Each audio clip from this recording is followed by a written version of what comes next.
Hello, my name is Livia Froelich. I'm a doctor of naturopathic medicine, and welcome back to my YouTube channel.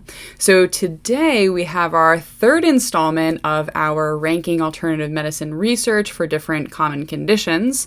And today we're going to be doing type 2 diabetes. Actually, today and another day, your time, because I am going to be doing this in two separate parts. The reason being is that there is so much more information about a lot of different alternative medicine, like supplements, herbs, different diets for type 2 diabetes, that I think it'd be best to kind of split it up into two different videos. So I think I'm going to do like physical interventions, which this time we only have exercise, and then all of the supplements. And then the second part of this video, we're going to be looking at all of the different herbs along with the different diets. But before we jump into this, I'll give a little overview of how this works. So research can be boring. And I read research a lot. Now, granted, I'm in a different part of my research type of life, so I don't read as much clinical research, but I still like to kind of dive into it every now and then. And I like to do these kind of broad, kind of looking at the broad array of different research for these naturopathic interventions or alternative medicine interventions. And I like to find the best of the best research for all of these different interventions. So I look for meta-analyses or systematic analyses in really, really solid journals. So those are kind of the first two things that I look for. What type of research is it? Is it just a case study looking at a few different people who happen to take this supplement? Or is it more so authors who are gathering a lot of different clinical trials and looking at a very large sample size of in the hundreds or, obviously the more the better for the quality of the research. But I like to kind of see what the best research that exists for these different interventions. So the type of research and then also the quality of the journal. So some journals are not peer-reviewed. Peer-reviewed means that other experts in the field read the research, and it's kind of like an approval process. Sometimes they give, or really they always should, give the authors different suggestions or edits or things that they have to do before they can get published. So you want to look for peer-reviewed in different journals per se. Other than that, I like to make it fun. Outside of those really hard truths that we have to go through. So when I look at research for these videos, I like to use TierMaker, and the different rankings that I have, the top of the top is the Hot Nerds Club. So this is the research that is showing that these interventions seem to be effective and safe, and also really good research behind it. So the trial size is really large, or it's gone through a lot of different trials with a lot of different demographics of patients. So Hot Nerds Club is like the top of the top. The Girl Next Door is more so interventions that have really promising research behind it, but they're missing either the safety data or they just need more research to prove that they're a hot nerd. So that's going to be the Girl Next Door, ranking. And then the OK Jock is kind of like, all right, you have decent research behind you, but we don't really want to hear from you anymore. You're really not that impressive. You think you're really impressive, and there's some certain groups in the alternative medicine world that thinks you're hot shit, but you're just not all that. Poser is someone who, or an intervention that's really well known or whatever, but they really have nothing backing up being so well known. So the research just isn't there for them. And the You Must Be New here is something that doesn't have a lot of research showing either way, good or bad. And so we just need to see more research behind that. And overall, these videos are just for fun. So this is not medical advice at all. Oh my goodness. So these types of videos aren't the most beginner friendly. I don't really go into depth on what these interventions really are. I'm not going to go over the mechanism of action for any of these. I'm really just taking all of these things that I know to be in one way or another recommended for type 2 diabetes in this case, and then taking a look at that research and seeing what I think of the research, which means that it's opinion based, and I'm not going in depth on any of these. So you might not know a lot of these words. That's okay. Maybe not the video for you. Come back when you learn a little bit more, or don't. I don't know.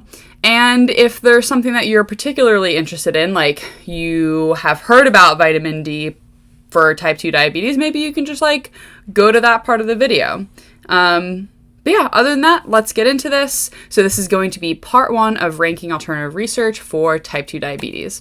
So without further ado, keep on watching. Okay, now I'm in the corner. So I have all of my information, all of the research that I've done on the research on my phone. So that's why I'm going to be looking at my phone a lot during this. And for this part 1, we're going to be looking at physical interventions as well as the supplements. So we are going to start off with exercise. So really for all of the papers that I was able to find for type 2 diabetes, they were all really, really good. Well, not really, really good. They were all great peer-reviewed journals. So this first one for exercise was a systematic review and meta-analysis. And this was in the International Journal of Behavioral Nutrition and Physical Activity in the year of 2018. Now, overall, what this systematic review and meta-analysis did was that it compared okay, so there were a few different exercise interventions for this paper. There was an unsupervised aerobic exercise and a supervised aerobic exercise. There was an anaerobic exercise. There was a supervised and unsupervised resistance group, and then there was a combined exercise, flexibility exercise, and no exercise. So they had a bunch of different groups. And the outcomes that they were looking at was sugar control, so hemoglobin A1C. If you're familiar with type 2 diabetes, this is one of the main lab markers that we look at, and also fasting blood glucose. They also looked at some other things like weight loss and cardio risk factors like total cholesterol, LDL, HDL, but I wasn't really concerned with that. So they looked at 37 different trials within this systematic review and meta-analysis. So pretty high number. A little bit over 2,200 patients were included in the data that they were looking at. So compared to no exercise, the combined exercise, the supervised aerobic, the supervised resistance, and the flexibility training all showed significant reductions in hemoglobin A1C. So all of those different types of exercise compared to no exercise showed improvement in hemoglobin A1C, which is exactly pretty much what we expect, right? Both of the supervised aerobic and supervised resistance showed better reductions than the unsupervised, which, I mean, makes sense. If it just comes down to this type of accountability partner, that supervision kind of adds, or maybe even just the scheduling. If you're doing it unsupervised, maybe you're more likely to not work out as longer, or you have an issue with time management. So the supervised types of exercise worked better than the unsupervised. And the combined exercise showed most significant reduction in hemoglobin A1C. And you hear a lot about this, that resistance or weight training, those types of things, make a bigger impact on some of these blood sugar regulation and cardiovascular risk prevention. But really you want to look for a combined type of exercise, which this paper did show. Combined exercise had the greatest potential as the best intervention to improve hemoglobin A1C. Other exercises didn't have a statistical difference between them for improving hemoglobin A1C. So between those 4 other types of exercises, it didn't really make a difference between each of those that you chose. So the combined exercise was the best overall. But if you're like, I don't want to do combined, I want to choose either aerobic or flexibility or resistance training, all of those improved, but none of those between them were better than the others. The only one that really was the best was the combined. And the fasting blood glucose was reduced most with supervised aerobic training. And combined and supervised aerobic and resistance were the top 3 exercise modalities. So overall, the quality of the journal, the amount of trials within the journal that they were able to look at or within the article that they were looking at, the amount of patients, and the clear benefit exercise, as always, going straight up into the Hot Nerds Club, where it will reign supreme for most of the things that I look at because I'm biased. Okay, so that's really the only physical intervention that I looked at. So let's move on to the supplements. Now, for the supplements, I just grabbed pictures off the internet.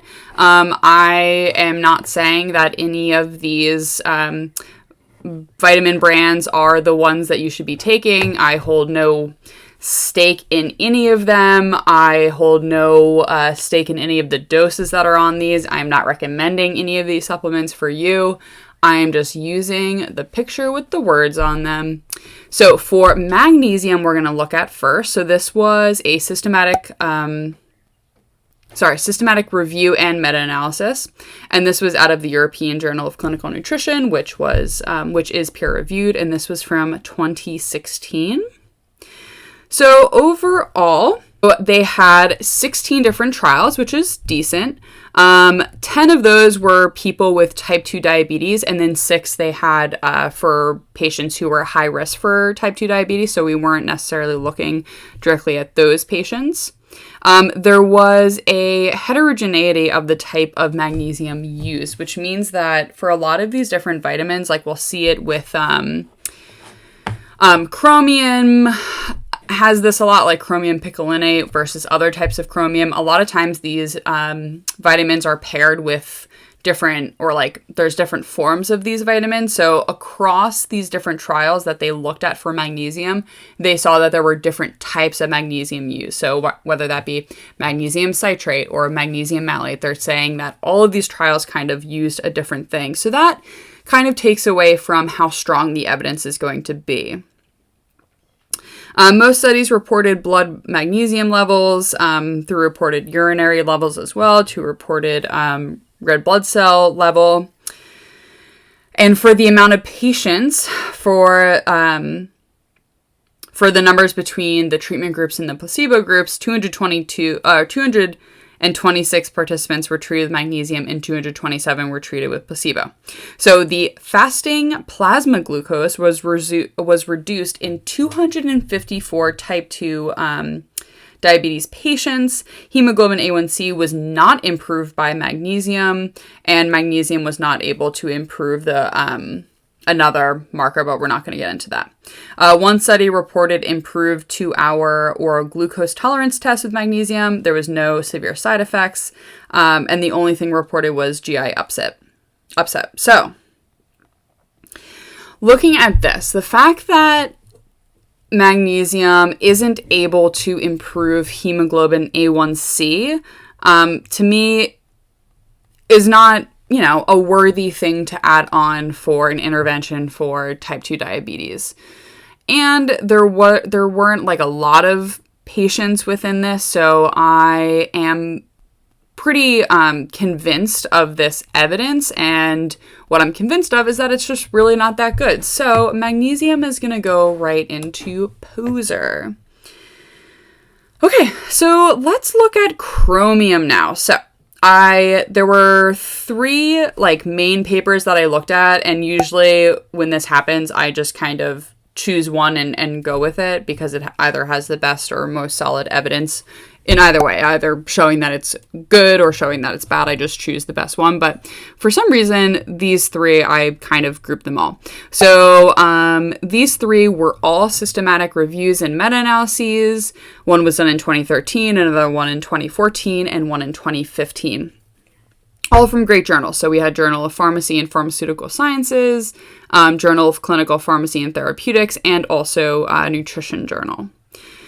So, overall, hemoglobin A1C was significantly improved, and the fasting plasma glucose was significantly decreased by 1.13 millimolars.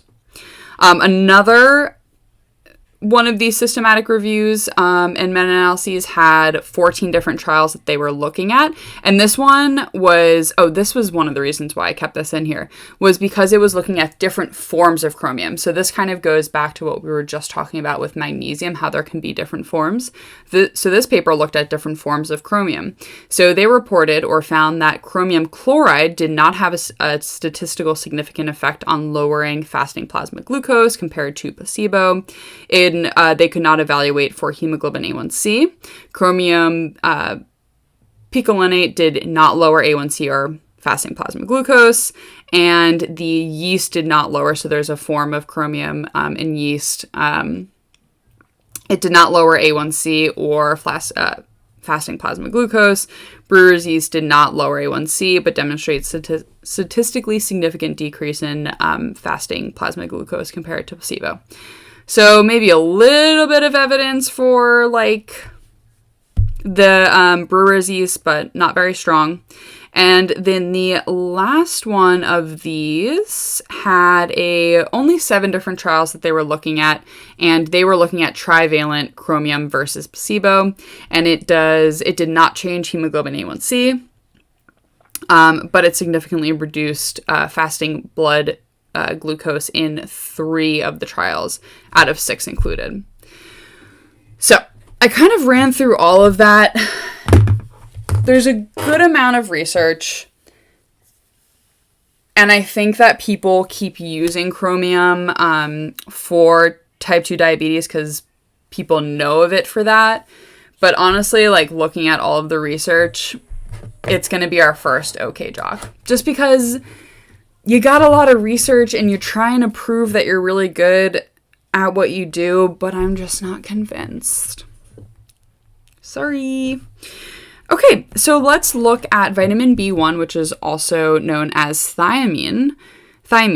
So this was just a review article, so there wasn't, it's not as in-depth as our systematic reviews or meta-analyses. A review article is just kind of an author or multiple authors looking at the broad array of research that is present. They don't add any other like statistical or data crunching to that data that already exists. They're kind of just taking a look at it and reading the paper and giving their thoughts or giving a review on it. So this was from 2011. This was in the International Journal of Clinical Practice, which is a peer-reviewed journal, so that's good. And overall, there's more like the thought with adding or using vitamin B1 or thiamine for type 2 diabetes is thinking that maybe part of what causes type 2 diabetes is a thiamine deficiency. So that's kind of mostly what they were talking about. Insulin deficiency may exacerbate a thiamine deficiency and vice versa. They went into some of like the underlying mechanisms for thiamine and having it be essential for carbohydrate metabolism. But basically, this was all about red blood cell and blood vessel health and not so much about glucose levels. So I'm going to put vitamin B1 in the You Must Be New here because there's really just not that much research behind it. So we're going to leave it there. Okay, let's look at alpha-lipoic acid, or ALA as it's known. This was a clinical trial from 2019, so not the top of the top when it comes to research. Like, it wasn't a systematic review and it wasn't a meta-analysis. And this was from the journal Oxidative Medicine and Cellular Longevity, and from what I could find, this was peer-reviewed, so that's good. There were 135 patients total. The experimental group, or the group that was receiving ALA, was there were 50 patients in that group, and the placebo group also had 50 patients. And then there was also a control group which had 35 patients in it. They looked at blood pressure, hemoglobin A1C, lipid profile, glucose, blah, blah, blah. So hemoglobin A1C decreased in the experimental and the placebo group, and there was no statistical significant difference between them. Great. So you know what that means? That means that, hey, there is research behind this, but we're not convinced of it, so this is going to go into OK Jock. Because what they're showing is that, yeah, hemoglobin A1C decreased in the experimental group, but it also decreased in the placebo group, which means that maybe it's all based on the dietary intake that they had controlled between the groups. Right?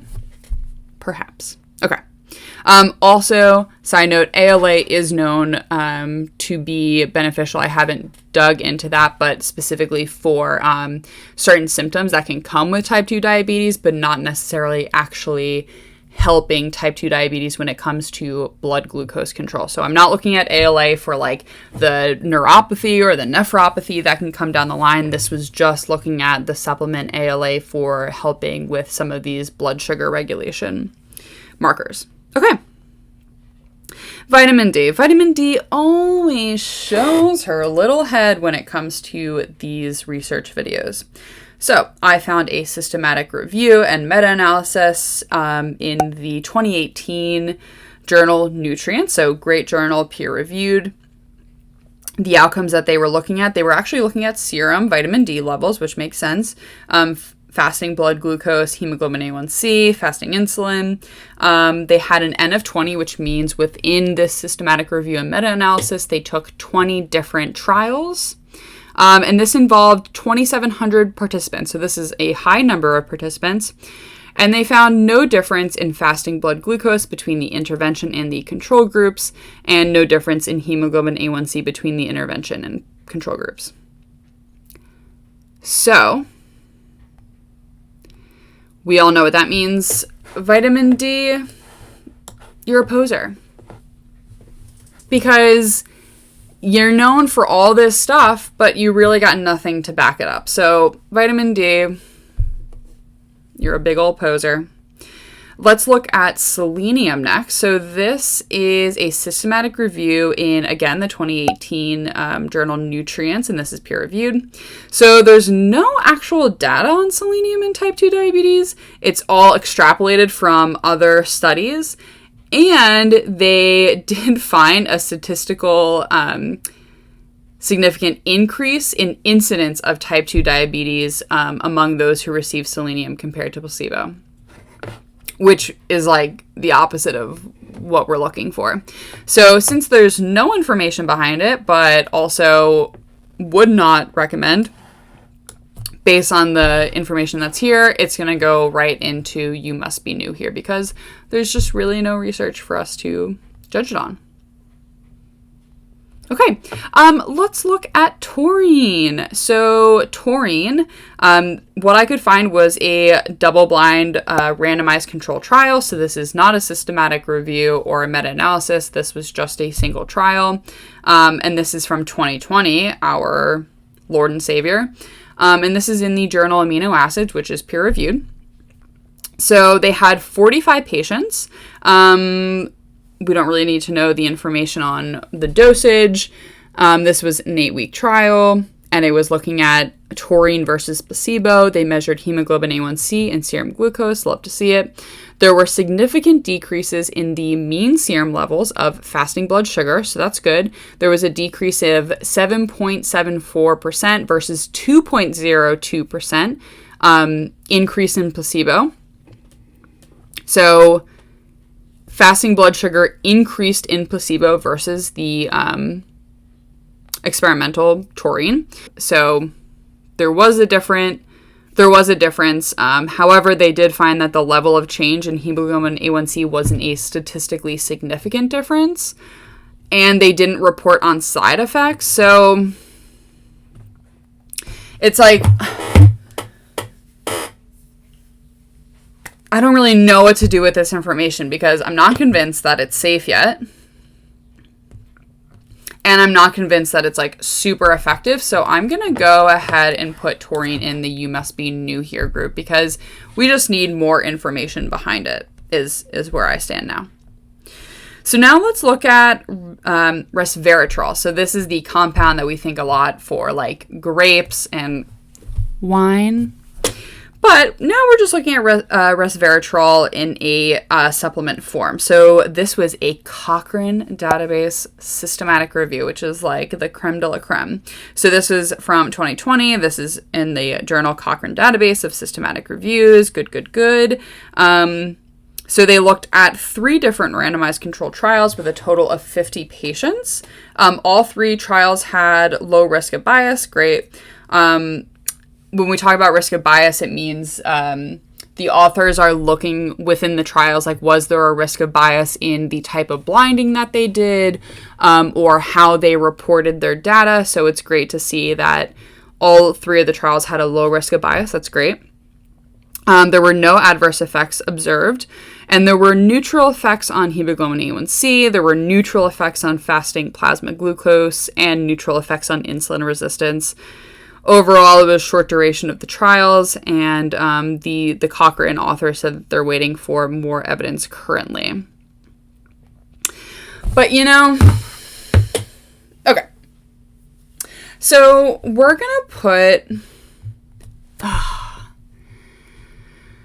The reason why I'm hung up is that I was thinking about putting Resveratrol in the girl next door.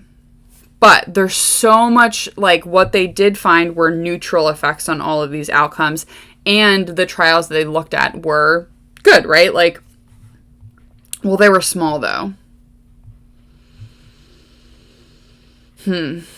Because there were 3 different RCTs with a total of 50 participants.